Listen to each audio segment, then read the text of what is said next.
नमस्कार, आप देख रहे हैं अमर उजाला। आपके साथ मैं हूं अक्षय अग्रवाल। नेशनल कॉन्फ्रेंस और कांग्रेस के बीच सीट शेयरिंग में छोड़ी गई 5 सीटों में 3 चिनाब वैली में हैं। चिनाब के भंवर में फंसी डोडा, भद्रवाह और किश्तवाड़ की इन 3 सीटों पर मुकाबला दिलचस्प रहने की उम्मीद है। बीजेपी की गढ़ मानी जाने वाली इन सीटों पर हार जीत में निर्णायक 4% वोट के लिए कांग्रेस और नेशनल कॉन्फ्रेंस के एक दूसरे के खिलाफ उम्मीदवार उतार कर रण सजा दिया है। असली जंग हिंदू मुस्लिम वोट काटने की है, क्योंकि 2014 के चुनाव में बीजेपी ने लगभग 4% वोट के अंतर से तीनों सीटों पर जीत दर्ज की थी। राजनीतिक गलियारों में चर्चा है कि गठबंधन के बावजूद दोनों पार्टियां इन 3 सीटों पर दिखाने के लिए दोस्ताना मैच खेल रही हैं। 2014 के विधानसभा चुनाव के आंकड़े बताते हैं कि किश्तवाड़, डोडा और भद्रवाह की सीटें करीब 4% वोट के अंतर से बीजेपी ने जीती थी। बता दें कि आगामी विधानसभा चुनाव में नेशनल कॉन्फ्रेंस और कांग्रेस यहां वोट काटकर बीजेपी के लिए मुश्किल पैदा करना चाहती है। साल 2014 के विधानसभा चुनाव में 3 में से 1 सीट इंद्रवल पर कांग्रेस ने कब्जा किया था। कांग्रेस की झोली में यह सीट डालने वाले जीएम सरूरी अब गुलाम नबी आजाद की पार्टी डीपीएपी के हिस्सा हैं। सरूरी की गैर मौजूदगी में कांग्रेस के लिए यहां परीक्षा कड़ी होने वाली है।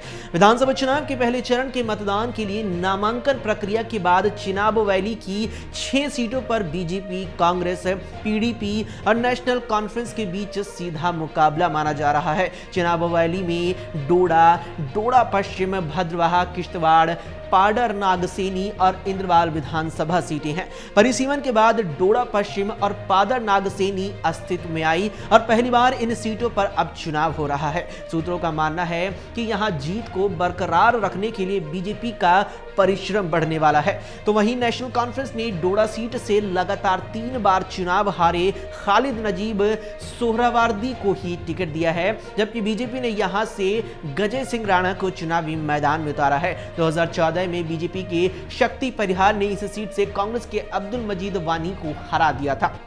भद्रवाह सीट पर कांग्रेस ने डीडीसी सदस्य नदीम शरीफ, नेशनल कॉन्फ्रेंस ने पीडीपी से आए महबूब इकबाल, बीजेपी ने पूर्व विधायक दिलीप परिहार को उतारा है। तो किश्तवाड़ सीट से नेशनल कॉन्फ्रेंस ने सज्जाद किचूल, पीडीपी ने फिरदौस टाक, बीजेपी ने युवा चेहरे शगुन परिहार को यहां मैदान में उतारा। पार्टी ने यहां पूर्व विजेता सुनील शर्मा की जगह नए चेहरे पर दांव खेला है। इस सीट से कांग्रेस ने उम्मीदवार नहीं उतारा। इंद्रवल सीट से बीजेपी ने तारिक कीन को फिर से दोहराया है। कांग्रेस ने शेख जफरुल्लाह, पीडीपी ने शेख नासिर हुसैन को उतारा। नेशनल कॉन्फ्रेंस ने यहां से अपना उम्मीदवार नहीं उतारा। नई सीट पाडर नागसेनी से नेशनल कॉन्फ्रेंस ने पूजा ठाकुर, बीजेपी ने सुनील शर्मा, पीडीपी ने संदेश महाजन को टिकट दिया है, जबकि कांग्रेस ने अपना उम्मीदवार इस सीट पर नहीं उतारा है। तो वहीं डोडा पश्चिम से बीजेपी नेता शक्तिराज परिहार के सामने कांग्रेस उम्मीदवार प्रदीप भगत और पीडीपी उम्मीदवार मंसूर अहमद भट्ट और आपके महाराज मलिक यहां उम्मीदवार के तौर पर उतरे हैं। अभी के लिए इतना ही। देश और दुनिया की तमाम खबरों के लिए आप देखते रहें अमर उजाला। अगर आप ये वीडियो YouTube पर देख रहे हैं तो हमारे चैनल को सब्सक्राइब करें और बेल आइकन को दबाना ना भूलें। अगर आप Facebook पर ये वीडियो देख रहे हैं तो हमारे पेज को लाइक करें।